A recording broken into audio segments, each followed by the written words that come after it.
नमस्कार विद्यार्थी मित्रांनो, स्वागत आहे आपलं पुन्हा एकदा MPC लायब्ररी या आपल्या यूट्यूब चॅनलमध्ये. आज आहे 31 ऑक्टोबर 2025. सुरू करूया आजच्या चालू घडामोडी. आज आपण पाहणार आहोत HTT-40 विमान कोणी विकसित केले आहे.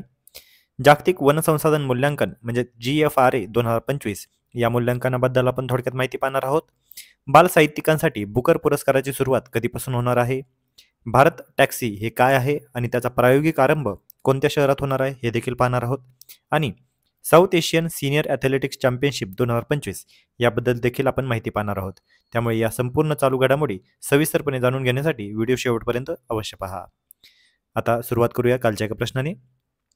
कालचा प्रश्न होता, खालीलपैकी रंजना प्रकाश देसाई यांनी कोणते पद भूषवलेले नाही. तर याचं योग्य उत्तर आहे पर्याय क्रमांक 3, सर्वोच्च न्यायालयाच्या मुख्य न्यायाधीश. विद्यार्थी मित्रांनो, लक्षात ठेवा, रंजना प्रकाश देसाई यांनी खूप सारे अध्यक्षपद भूषवलेले आहे.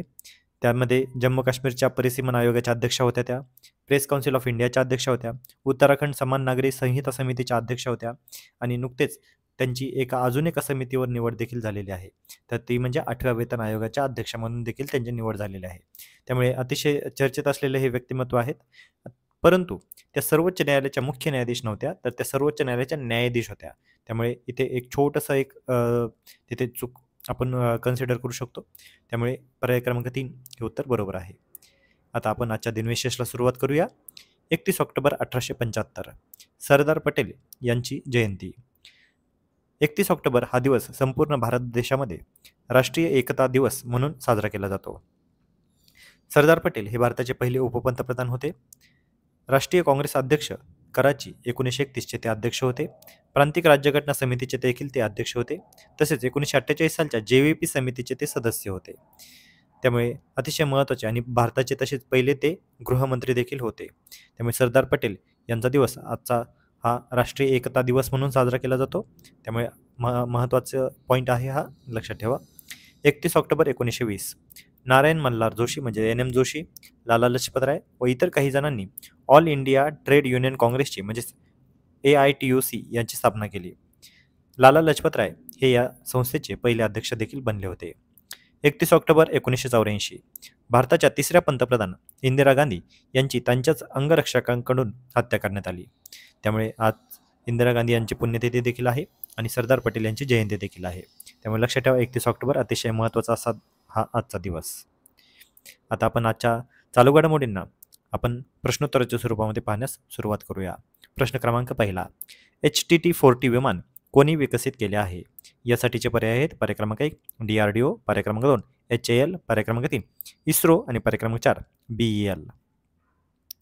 तर या प्रश्नाचं योग्य उत्तर आहे पर्याय क्रमांक 2 HAL म्हणजेच हिंदुस्तान एरोनॉटिक्स लिमिटेड.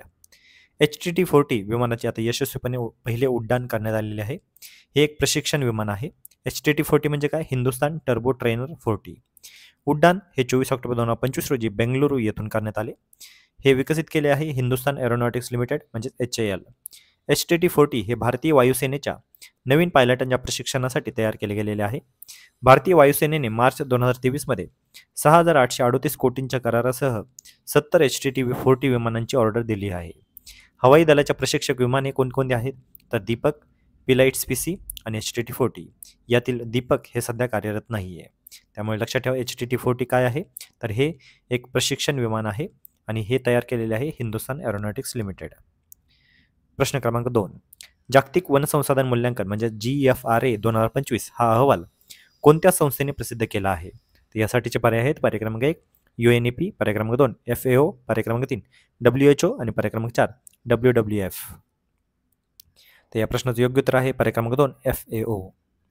तर वनक्षेत्रामध्ये भारत आता जागतिक स्तरावर 9व्या क्रमांकावर पोहोचलेला आहे. भारताची 10व्या स्थानावरून 9व्या स्थानावर ही प्रगती झालेली आहे. जागतिक वन संसाधन मूल्यांकन म्हणजे GFRA 2025 या अहवालानुसार हा क्रमांक आपल्याला भेटलेला आहे.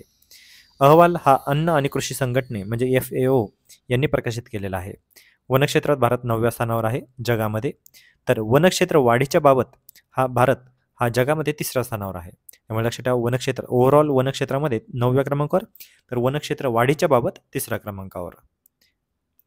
वळूया पुढच्या प्रश्नाकडे. प्रश्न क्रमांक 3, बाल साहित्यिकांसाठी बुकर पुरस्काराची सुरुवात कोणत्या वर्षी होणार आहे. तर यासाठीचे पर्याय आहेत पर्याय क्रमांक 1 2025, पर्याय क्रमांक 2 2026, पर्याय क्रमांक 3 2027 आणि पर्याय क्रमांक 4 2028.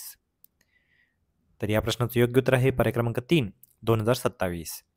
विद्यार्थी मित्रांनो, आपल्याला वेगवेगळ्या परीक्षांमध्ये पुरस्काराशी रिलेटेड क्वेश्चन विचारले जातात. त्यामुळे आता बाल साहित्यिकांनाही आता बुकर पुरस्कार भेटणार आहे. त्यामुळे याबद्दलची घटना आपल्याला विचारली जाऊ शकते.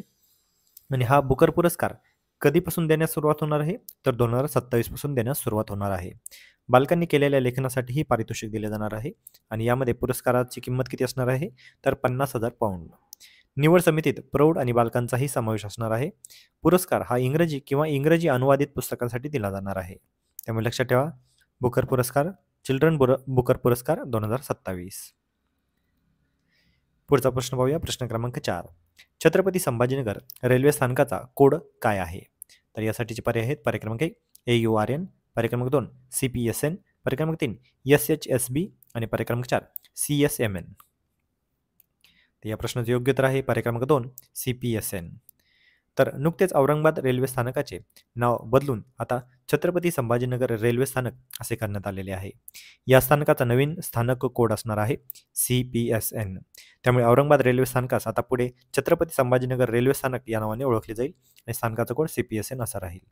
सध्या काही बदललेली नावे आपल्याला परीक्षेमध्ये विचारली जाऊ शकतात. औरंगाबाद जिल्ह्याचं नाव छत्रपती संभाजीनगर जिल्हा झालेलं आहे. उस्मानाबाद जिल्ह्याचं नाव धाराशिव जिल्हा झालेलं आहे. अहमदनगर जिल्ह्याचं नाव अहिल्यानगर जिल्हा झालेलं आहे. तर वेल्हे तालुक्याचं नाव हे राजगड तालुका झालेला आहे.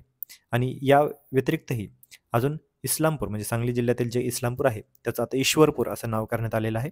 आणि आता औरंगाबाद रेल्वे स्थानकाचं नाव हे छत्रपती संभाजीनगर करण्यात आलेलं आहे.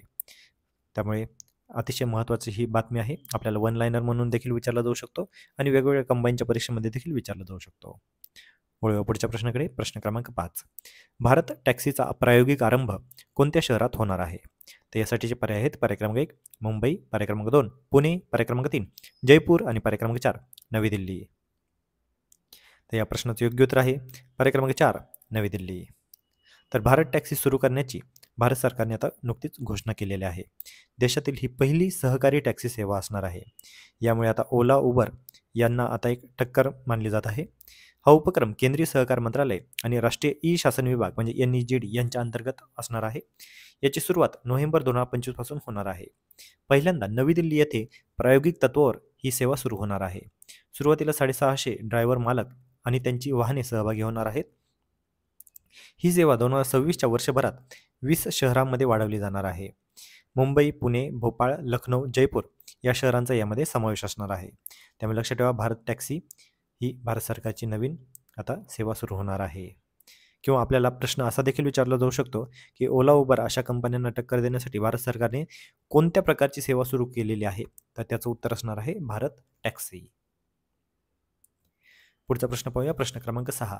South Asian senior athletics championship 2025 कोणत्या ठिकाणी झाली? तर यासाठीचे पर्याय आहेत पर्याय क्रमांक 1 बिरसा मुंडा स्टेडियम, मोराबादी, झारखंड, पर्याय क्रमांक 2 नेहरू स्टेडियम, दिल्ली, पर्याय क्रमांक 3 शिवछत्रपती स्पोर्ट्स कॉम्प्लेक्स, पुणे आणि पर्याय क्रमांक 4 कांतीरावा स्टेडियम, बेंगलुरू.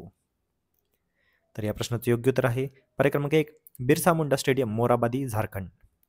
तर नुकतीच चौथी south Asian senior athletics championship 2025 ही पार पडलेली आहे.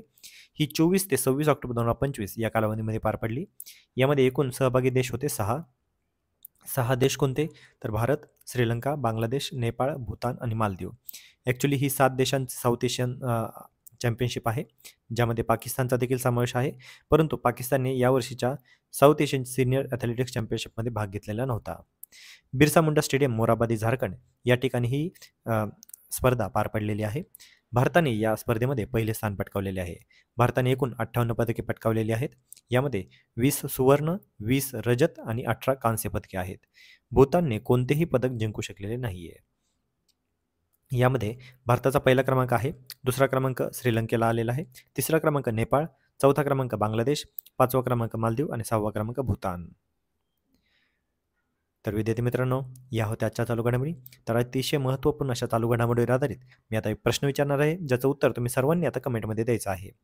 वनक्षेत्राच्या दृष्टीने भारत कोणत्या क्रमांकावर आहे?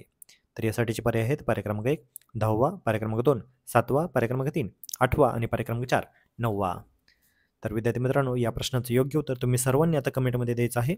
जे कोणीही विद्यार्थी या प्रश्नाचं योग्य उत्तर कमेंटमध्ये देतील त्यांच्या कमेंटला नक्कीच लाईक देखील देण्यात येईल.